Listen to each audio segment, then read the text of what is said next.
once this goes through digital to analog conversion,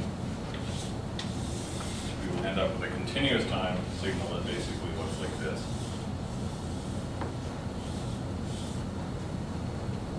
And that's the signal that we transmit. Yes? So in one time period, a whole one bit is set? Yes, T is the bit time. Okay. T is the symbol time, so that's the interval it takes to send one bit. Okay. And furthermore, this time from 0 to T is occupied by this bit and only this bit. So each of these bits gets its own interval of T seconds that only it occupies. Okay, demodulation. So this is a modulation example. Demodulation is a little more complicated, but roughly speaking, here's what might happen. So demodulation.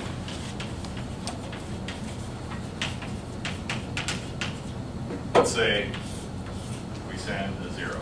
That's +1, +1, +1, and so on.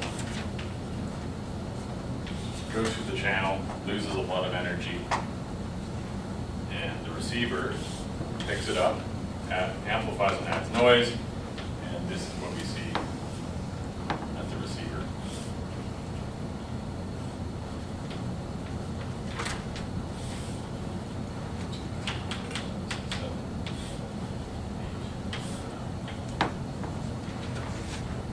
So if you saw that, and we're wondering if it was either this, if it started out as this or that, which would you pick?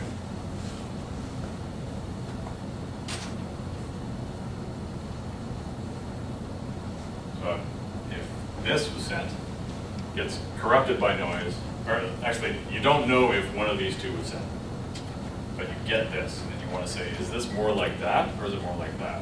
What would you say? It's more like the one on the top. That's right, why?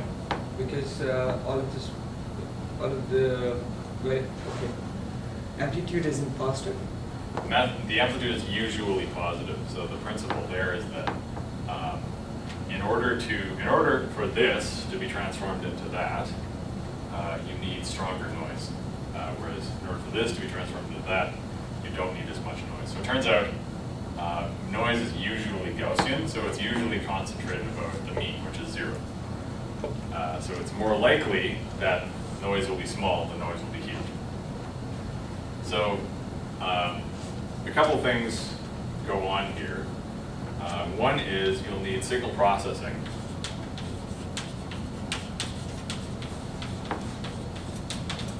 To take this. So you can't eyeball each individual waveform and wonder whether it's a 0 or 1.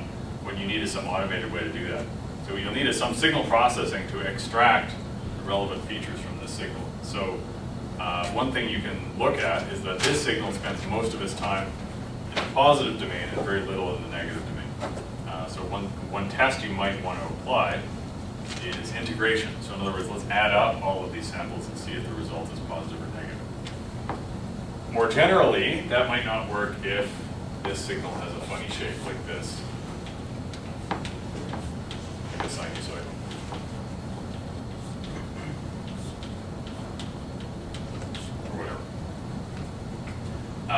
What we're going to do is we're going to design a filter. It's called the matched filter.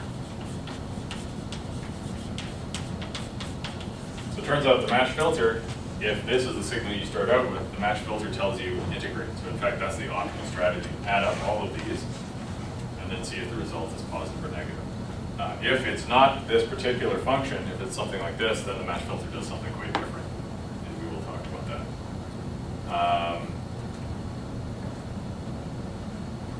But the general principle is what's called maximum likelihood.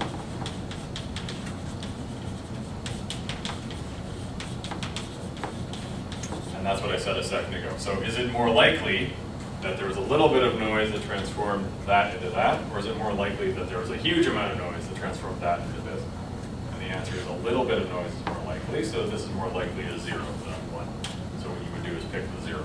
The maximum likelihood criterion, it turns out, is optimal. So in other words, you're picking the best explanation for what happened.